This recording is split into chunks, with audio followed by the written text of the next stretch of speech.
welcome to another episode of the Always Be Testing podcast. I am very happy today because I'm sitting down with Patrick Moran to talk growth. Patrick, welcome. Thanks, Ty. Happy to be here. Happy Thursday. Happy Thursday or Friday Junior or Friday Light, depending on how you want to phrase it. I'll take it. I'll take either. Any, do you have any plans for the weekend?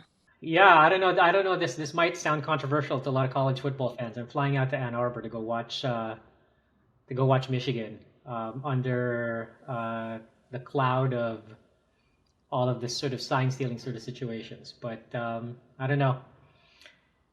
It's not like I bought the tickets knowing that this would happen. So I'm You know, I'm already in it, and I'm excited, and we'll see how it goes. hey, like any true fan, right? You're showing your support, and you can't control all the maneuverings they do to try to attempt to win, whether it's real or accused. We'll see how this ages. We'll listen to this podcast months from now and look back Yeah, yeah. Do you, with uh, with thoughts on whether this ends well or not so well for whatever school, uh, you know, whatever school. we'll bring back the predictions at the end of the pod. How's that? How's that sound? It sounds good to me. Sports predictions. Sounds good. Well, I'm super excited to talk to Patrick today. For the audience out there that doesn't know him, he was part of the internet marketing team at eBay while I was there. He's gone on to do some really impressive things in growth. He's led performance marketing and growth for brands like Netflix, TiVo, Spotify, House. He's currently at Robinhood. His resume and track record is speaks for itself.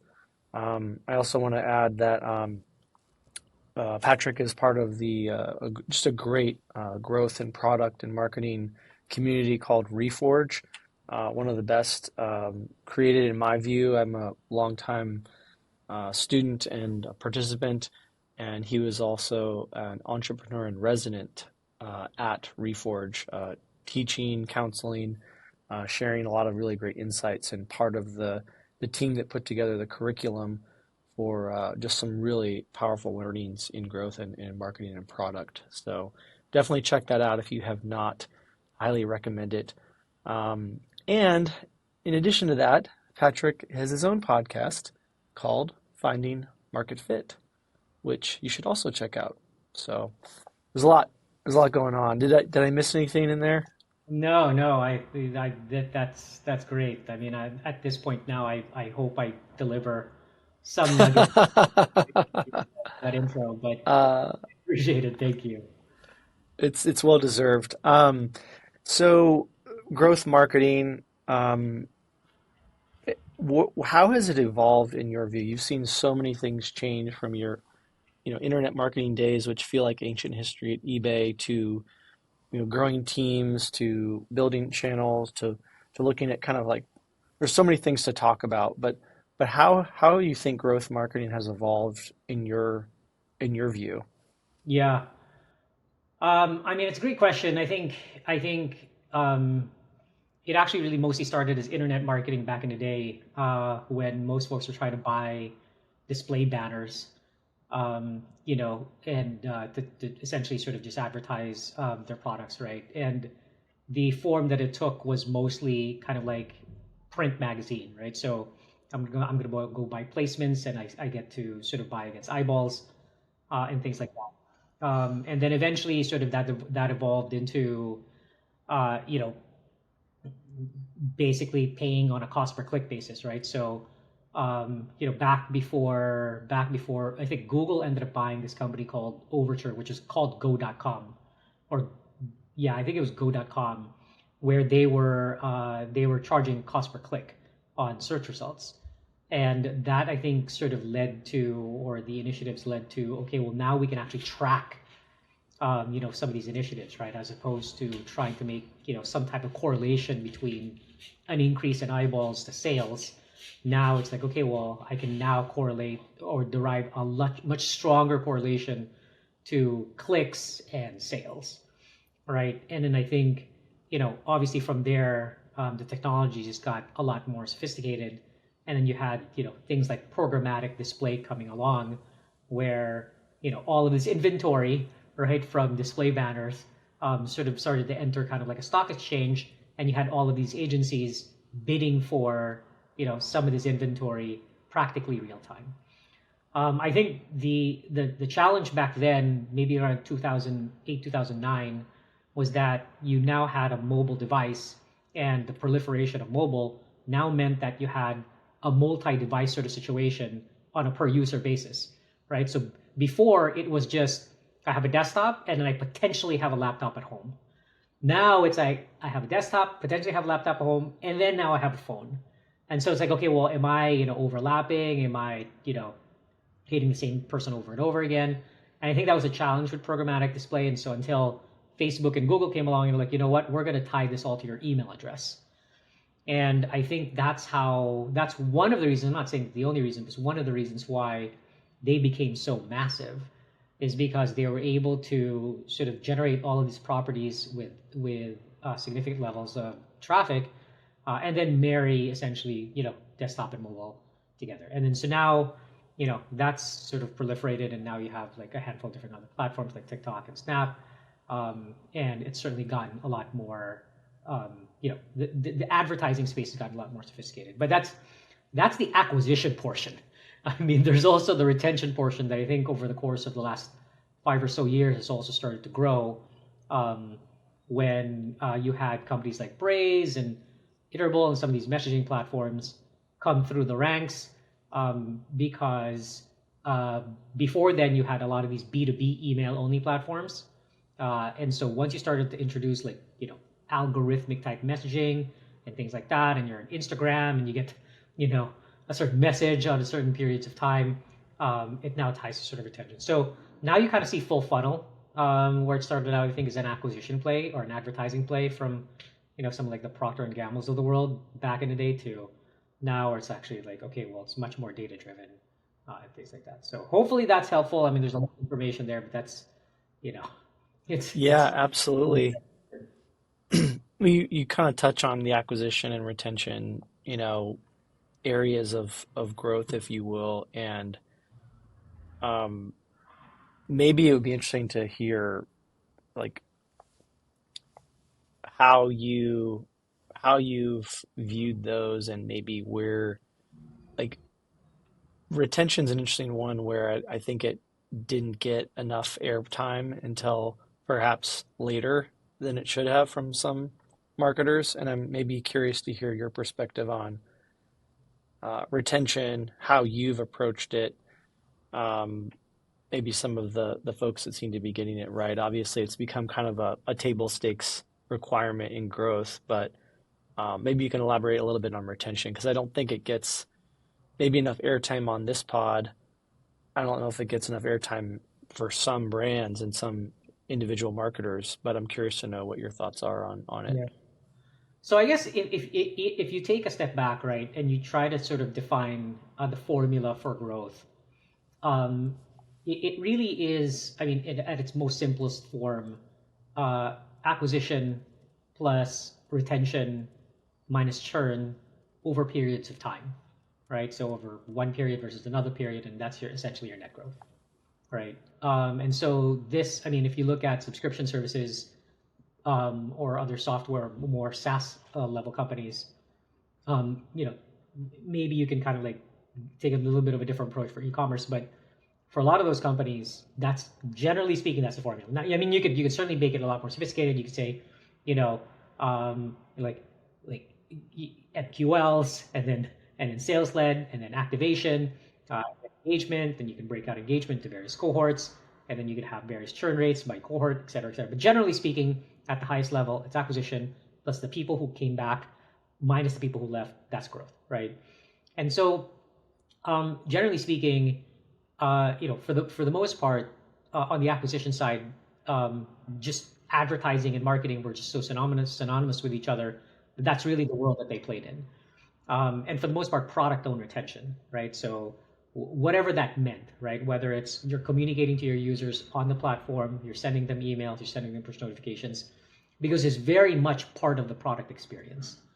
And so, as you see like the growth of like CDPs, and MarTech infrastructure, and some of these messaging platforms, it started to take a little bit more of the feel of like paid media, sans the dollars, all right? Where the way that you would test would be fairly similar, the way that you would assess activity would be fairly similar, and things like that. And so you now had kind of like acquisition people expanding into retention and product retention people expanding into acquisition, right? And so I think you've seen that now over the course of sort of the last several years, and it's just a lot of also just new people coming into the space who are not you know internet marketers at eBay back during our days, right? I mean, they didn't see that world, so they're coming into this world where it's like, okay, yeah, this makes sense to me. There's no, I, like we're not going to optimize for eyeballs anymore, right? So I think that's how it sort of evolved, and I think then you had programs like Reforge and other programs that basically have just doubled down on the fact that, look, in order to drive acquisition, you need strong product market fit, and the unit economics actually define that, right? So if you look at an LTV CAC situation, I mean, if you want to optimize to an ROI of 1 or at least 1, your LTV has to be your LTV has to be equal to your CAC, right? Given a certain payback period. And your LTV is a function of retention, right? It's a function of retention and monetization. And so from that standpoint, I think that's where you're now seeing kind of like people or marketers who kind of now are much stronger partners with product, and much stronger partners with finance, who can actually truly see full funnel and how their activities sort of impact growth and monetization much more holistically than when you're just looking at acquisition. Yeah, there's so much good stuff in there, and I think it really outlines how things have evolved and I think gotten more sophisticated, and in some ways, at a macro level, have gotten, I think, a little less, slightly less siloed is the theme I'm picking up. Um, the combination of the partnership between product and finance and marketing seems to be very um, powerful one. Maybe that'd be a good topic to kind of delve into. You know, you've had so many great experiences and so many interesting consumer brands. What are some kind of best practices that you recommend to people listening around if you're a marketer, how do you best partner with product and finance? So there's a couple things, and maybe I'll start with product, right? I think the challenges, or at least yeah, some of the challenges I've always seen with working with product is that usually product's lens is optimizing towards usage, and marketing's lens is optimizing towards a P&L or towards a budget. And those two things usually come together, but oftentimes when you drill down into the people who are actually executing, you start to that's where things start to go kind of like awry, right? And again, when you're really acquisition focused, you're working towards some level of efficiency, and when you're completely usage focused, you're working towards, okay, well, why aren't you bringing me more users or more qualified users, right? Um, and generally speaking, I mean, obviously that's a very simplistic sort of perspective, but generally speaking, um, it kind of has that flavor, but over the course of time, you've seen now a lot of companies, uh, and actually mostly started with Facebook, but you've seen a lot of companies now give product and marketing, put them in the same team, and then you have the same KPIs, right? So it's like, okay, well, we need to grow X users or monetization by this amount over this period. Go do it, right? And when you sort of pair teams together, they'll be forced to come up with a solution and understand the trade-offs that come with that solution, right? And so now it's no longer kind of like this, well, it's not no longer like, okay, marketing is going to throw something over the fence, and then products like gonna volleyball it back. Right now, it's kind of like part of like the same group of folks. Um, and I think I just found that extremely helpful, right? And I think so. That's the first thing. The second thing, to get slightly more tactical, is that when you have marketing and product in the same team, you're forced to come up with kind of like an objective growth model where it's an accounting of how users are flowing in and out of the product, and the dollars that are associated with that.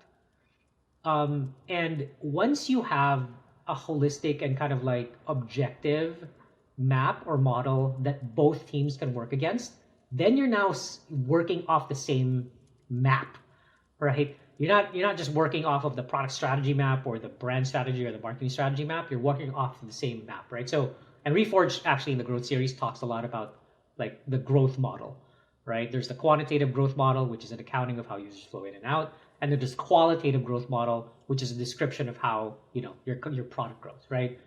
And once you have that map, then it's a lot easier to sort of, as a team, kind of point to opportunity areas and areas that you want to prioritize. So, I mean, I think those are kind of like really good things with product. And again, yeah, and again, like it's just over time, you're now seeing a lot more people coming to the workforce or coming to the space who have a much more who have a stronger understanding of product and marketing in this way, as opposed to kind of like sort of the older ways. But I'll pause there. Yeah, I think it's sometimes challenging for folks to unlearn certain things, and so your notion of people coming in with a excuse me, coming in with a fresh perspective, or not having to unlearn some of those things, and maybe coming with some basic understanding of how modern growth teams operate is an interesting one for sure. Yeah, and then yeah, happy to dive into finance. Yeah, Yeah, like how, yeah, just to restate, like how does marketing best work with finance in your I mean, experience? I think having sort of a good understanding of what your dollars can deliver and what it can't deliver, is always sort of a good place to start. And usually that's predicated off of a couple of things. One is having a clear understanding of what your unit economics are and what you're baking into your CAC and what you're baking into your LTV, right? So a lot of companies just bake revenue into their LTV, which is fine. I mean, it depends on the stage of the company, but other companies bake in contribution margin and things like that, right? And so that's important for finance perspective because they care about cash flow. They want to know when their returns are coming. Is it coming in 6 months? Is it coming in 3 months? Or is it coming in 2 years? Right. And then the same thing is baked into CAC. And so I think understanding unit economics and then payback period is usually a good starting point. The next one is, okay, well, marginal returns, right? So I think one of the things maybe that finance typically, uh, you know, doesn't necessarily fully appreciate sometimes is that just because you give more budget or less budget, that the impact is linear either way, right? And at some point, there's going to be a curve, right? So if you give me more budget, I'm going to hit some level of marginal returns. And if you completely strike some of my budget, that's going to impact one, operational capabilities, but two, the feedback loop that I send back to Facebook and Google and some of these other publishers is now diminished, right? So I think, just understanding kind of like the impact of increase and decreasing spend, I think is really important. And the third thing, which, you know, will always sort of be a little bit of a stress point, especially when marketing is optimizing for upper funnel advertising and making investments in sort of brand development, is just, okay, well, how are we going to derive the effectiveness of our initiatives, right? And I can speak all day about the effectiveness of advertising, right? Where you can use whatever MMM and A/B testing or whatever. But then there's other stuff that marketing will want to invest in to sort of double down on the brand, and I think those things you would have to take much more of a business and strategic approach, and I think that alignment is pretty critical at the highest level in order for budget to trickle down effectively, and for the teams to sort of understand what's going on. But generally speaking, I think that's those two teams I think have been really important. Product and finance. I mean, I have not been in B2B. I'm sure sales is equally just as important in B2B. But yeah, for me, it's always important. That's great. That's super interesting. And maybe switching gears a little bit with some of the experiences you've had. What are some of the things that kind of yielded the biggest aha moments or learnings for the growth team? And you don't have to give maybe every last detail of like an experiment run, but thinking about personnel, experimentation, media mix, test, like what was something that just kind of like knocked your socks off in terms of, wow, I didn't think it was going to actually be that good, or conversely, wow, I didn't think it was actually going to perform that poorly. Maybe some larger aha moments for you and your experience in testing and in growth. I think the for any growth marketing person, maybe even for any professional for that standpoint, we're always trying to balance being a first principle thinker and being objective about things and bias, right? And I just don't believe that you can completely get rid of bias, because bias is what is the fruit of all of your learnings. But at the same time, obviously the other end of that spectrum is that you don't want to be completely biased with your activities, right? And so I think for me, consistently, some of the bigger learnings that I've had are things like, well, this channel worked for my other company in this way, therefore it's going to work just as effectively for this new company in this other way. That's consistently been kind of like one of the things, right? So I think channel, and then even when you get to martech, oh, you know what, this martech stack worked for us really well. And I'll give you an example. Like, this martech stack worked really well for us at Netflix, therefore this is the same martech stack we should use at Spotify.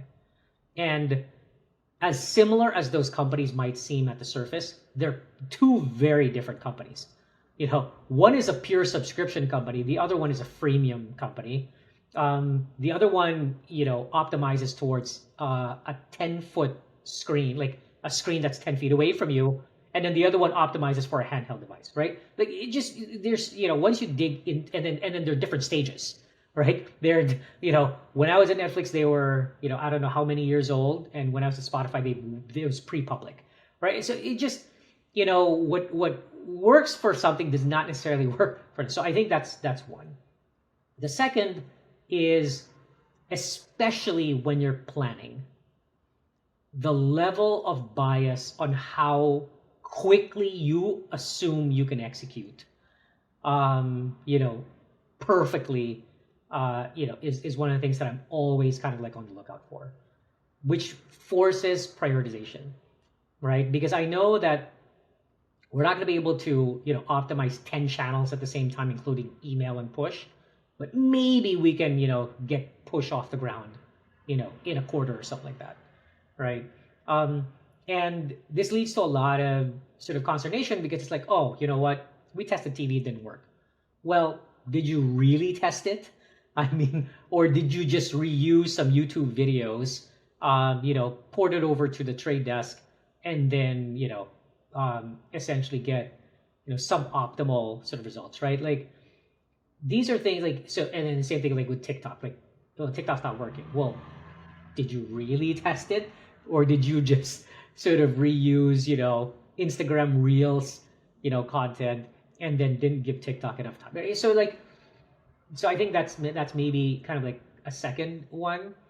And then I think the third Uh, the third, maybe sort of surprises, I guess, or sort of maybe mistakes, um, is it, and this goes both ways, how far we can push marginal ROI. That has always, I've not gotten that consistently right. I mean, I'll sporadically get it right, but not consistently right. There are times where it's like, oh my god, like we can push this even more. Like we can push spend 2-3x more and still get decent returns. And it's because maybe we didn't take into consideration seasonality factors. Maybe we didn't take into consideration like the product team just made some optimal changes to conversion rates or whatever it is. And at the same token, there's been situations where it's like, wow, we can't spend any more. Like we've hit the ceiling already. We've got to go figure something else. Um, so I think those are maybe some of the things that That consistently that's amazing. Those are some really interesting learnings, and it might be interesting to just kind of double clip on a couple of those to to learn more. So the notion of kind of like forecasting and I'd love to hear when building out plans, models, forecasts, um, for a level of accuracy to set expectations, managing up, managing to finance, managing to other stakeholders. How do you mitigate some of those biases that you referenced? How do you mitigate some of that over promise that you referenced? So I think at the highest level, I think for the most part, everyone understands that when you have a forecast, that it's only as good as your guess for that day. And I think everybody also understands that what happened last week is old news, and what's happening this week is new news, right? So like things change so quickly. So I think um, a forecast has to be paired with strategic direction relative to your vision, right? So this forecast is a reflection of our best guess of what we're able to achieve, but really it's in service of what we want to achieve as a business. And I think those two things have to be sort of paired together. And then from there, I think it's also the more effective, um, I guess, situations that I've been in were situations where you're revisiting the forecast on a monthly basis. Because again, things change. So it's not fixed. It's kind of like, sort of a dynamic situation. And you're able Totally to, agree. yeah, you're able to Love that. mix Love short-term. that. And you kind of referenced something earlier about trying something and then kind of assessing and saying, what did we really try this? Did we really give it the honest chance to succeed and learn properly? I think that's a really interesting concept. Is there a way that you recommend people think about if a tactic or a channel or a campaign was given an honest chance to succeed before kind of calling it a loss and a learning and moving on? It depends on what the goals are, right? So if the goal, so let's just take paid, for example, right? So if the goal for the channel is to be a supplement to your two big channels, right? Then from that standpoint, maybe your bar for, accomplishment or whatever is maybe not as high, right? And so from that standpoint, maybe you give it, 3 weeks, 2 weeks, a month, let it simmer, and then from there be like, okay, well, if we were able to 2x this, if we're able to 3x this, would it meet our goals? And if not, maybe let's move on and do something else. So, but if you're trying to figure out your second biggest channel, right? Because you're hitting marginal returns on your first biggest channel, then your level of investment into trying to figure out how to make that channel work then has to increase, right? So from that standpoint, it's like, okay, well, what exactly it is that we need to make this work? Creative. We need to understand the dynamics of the channel. We need to understand whether or not we can target audiences against it in the way that we need to. We need to understand whether we can test against it in the way that we need to, and things like that, right? So I think that's probably one of the things that I sort of take into consideration is just contextually, how important or what exactly is it that we're expecting, out of this channel. So yeah, and it's a very sort of performance driven lens. I mean, there's also kind of like a much more upper funnel uh, lens as well that I'll take into some of these things. Um, and I can talk about that later, but generally speaking, that's how much time I'll give it. Yeah, no, that's fantastic. You kind of brought up creative. Now, obviously, in the last, I don't know, we could probably land on the last 5 years, maybe more. Um, paid social in particular has kind of demanded it, the ability to kind of media buy your way to success has diminished, where creative has really um, been elevated in the importance of the factors in getting paid social specifically to perform well.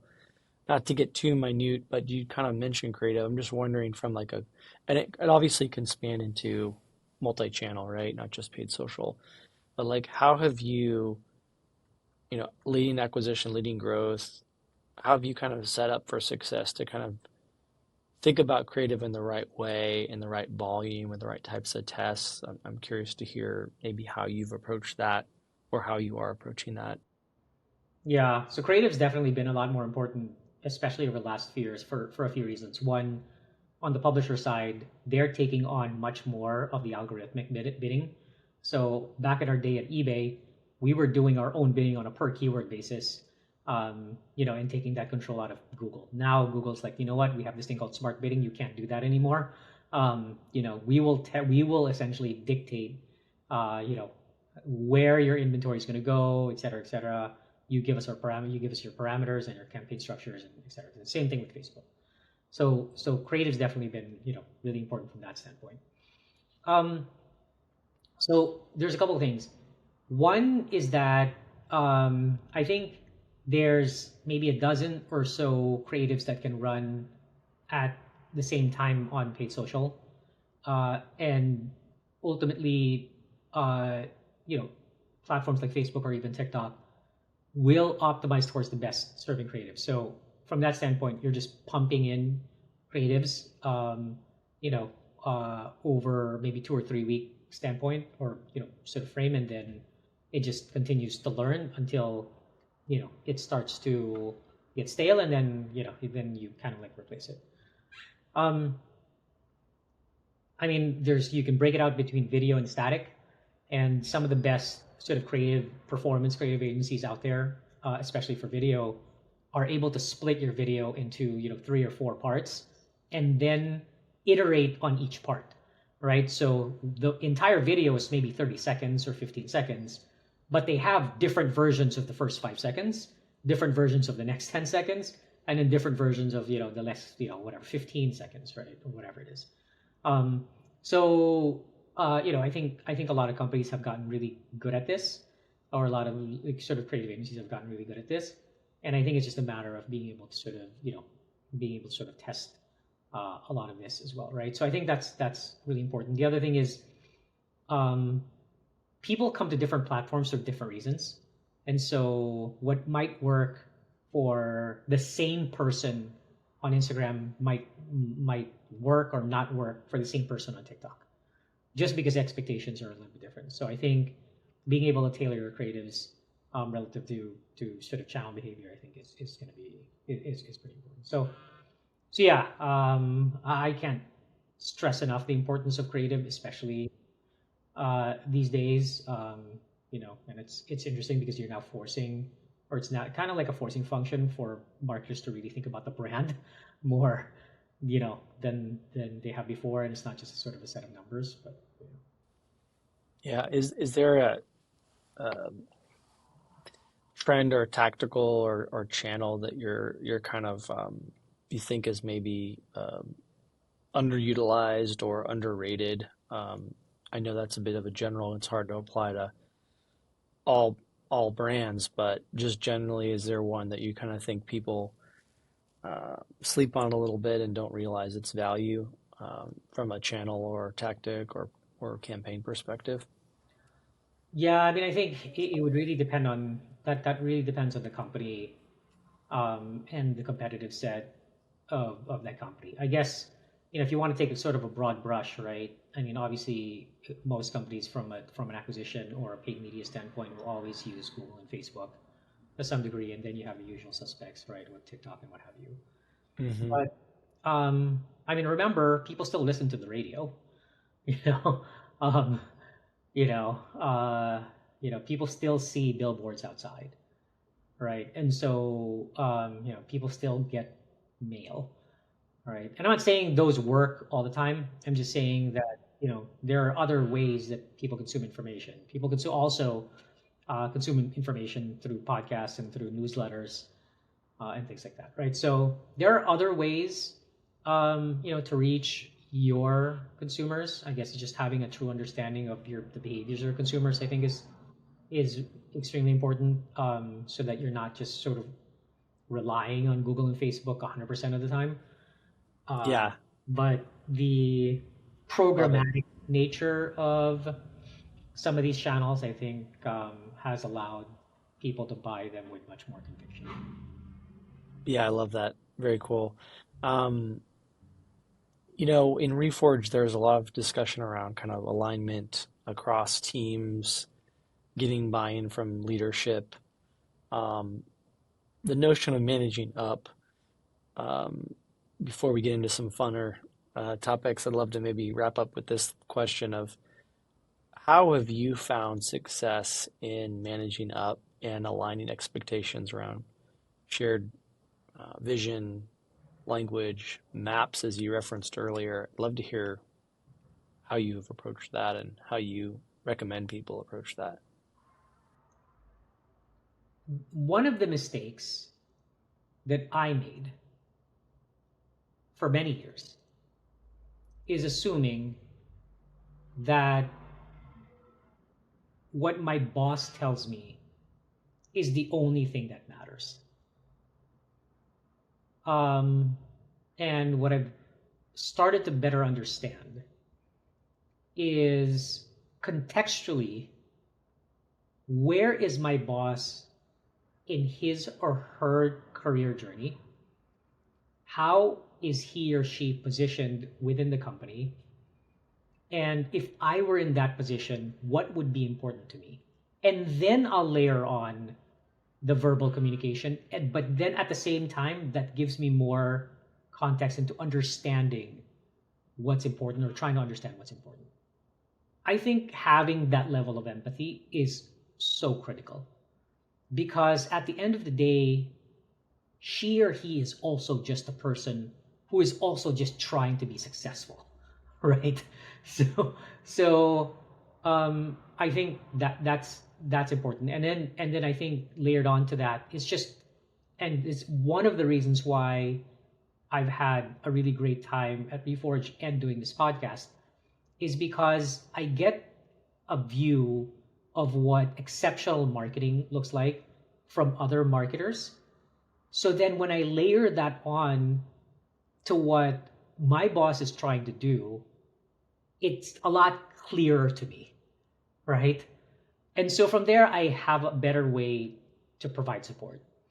And then I do the same thing with finance and product, right? And with the founder. It's like, okay, well, now that I have a marketing lens, what's important to them, right? So is it the product roadmap? Is it growth? Is it, combating seasonality? Is it, so I think, having, and you'll get a glimpse of this, right? I mean, you'll get a glimpse of it from the plans. You'll get a glimpse of it from conversations, but you'll also get a glimpse of it when you go through uh, kind of like executive discussions, executive meetings, what bubbles up, right? And why is that important, right? So I think having contextual understanding of where the business is, where leaders want to be in their careers, and then having a true critical understanding of what marketing can do and how that might impact this business has been, I think, really critical in sort of trying to understand how to best manage them. Patrick, what you shared on that front was amazing. I love that of like thinking about what is important to them, where are they at in their journey, what are the needs that are kind of, pulling and pushing on them specifically. And I think it's such a place of empathy, place of leadership. It's you're asking questions to understand those things. Um, it reminds me of some of a lot of Reforge, but also like admired leadership principles. I don't know if you've come across that. I'm sure you have.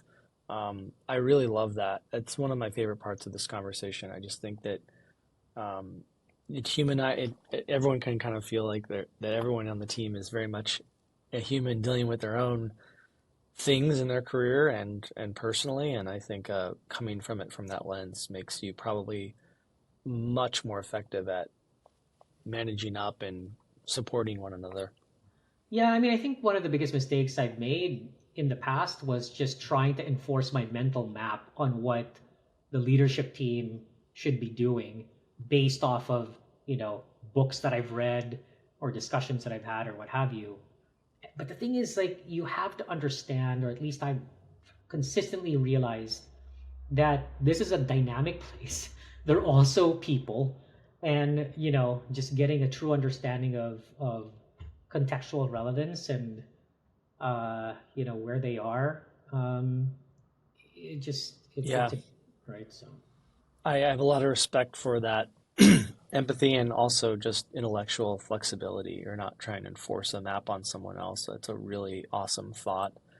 Um, so much learning, so much candor, and appreciate you sharing. I'd love to jump into some fun topics, maybe to wrap up. The Michigan football is top of mind. You're going there this weekend. Um, are they going to get are they going to get penalized for cheating? Yes or no? that's a trick question because as of now, there is no there's evidence. There's there's alleged evidence of them cheating, but there's nothing. I don't know that there's sort of empirical proof. I think there's investigations that are still ongoing. I will say that there's a lot of smoke. So whether how big that fire is, I guess nobody really knows. Now, will they get punished for it? It depends on what comes up, right? It depends on Yeah. that What, level of.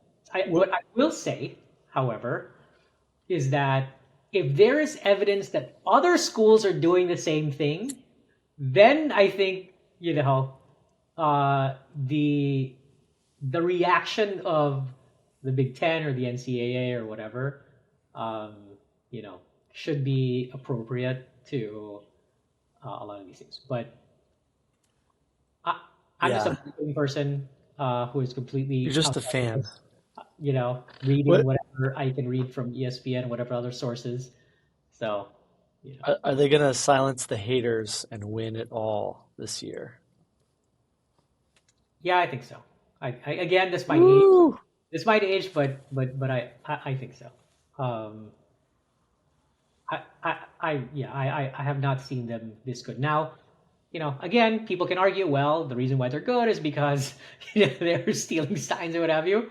But I guess as a fan and as a biased fan for that, I will say that I think they're the best country. They're the best team in the country right now.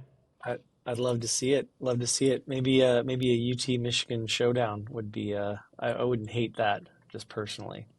Yeah, I think there might be a slight possibility that that could happen. I guess it depends. um, you know, on what happens with the top four, with some of the top conferences coming into the playoffs. But I wouldn't mind that at all. I think that would be awesome. Is Harbaugh gonna be a long-term Michigan coach? Or do you think he's gonna go back to the NFL? Depends on what they find. If he wins, Depends. he stays. If he cheats, he goes. Well, If he doesn't win, he's I don't know. Apparently they have they already have an extension and a long term an extension contract or a long term contract for him. So which he hasn't yet signed because of all of these sort of allegations. So Um, but I don't know.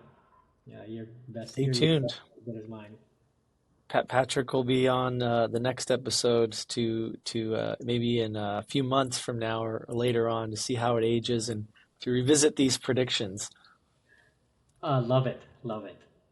Look, Thank you so much for joining, Patrick. I really appreciate it. It was awesome to talk with you. Tons of really, I think, actionable learnings from your rich experience. And for folks that want to learn more about you, what would you suggest? Where could they find you and learn more? yeah, you could find me on LinkedIn. Patrick C. Moran. Uh, so I'm currently at Robinhood. I was at Netflix and Spotify. The only reason why I give those companies is because there is another Patrick Moran, who, by the way, is much more of an amazing marketer than I am, and he was the CMO of Calendly. So that is not who I am. However, I know of him. I've pinged him a couple of times because I've been asked to join some boards, and I've been asked to interview for some of these B2B CMO companies. I'm just like, that's it's a different Patrick Moran. But anyway, I am the Patrick Moran who is more on the consumer side, who is currently at Robinhood and had spent time at Spotify. How is it Netflix? Amazing. And definitely check out the podcast. I highly recommend it. Some really great growth practitioners there as well. Yep. So Finding market fit. finding market fit, Yeah. right? Thank you. Very cool. Well, thank you. It's been a pleasure and go blue this weekend. Go blue.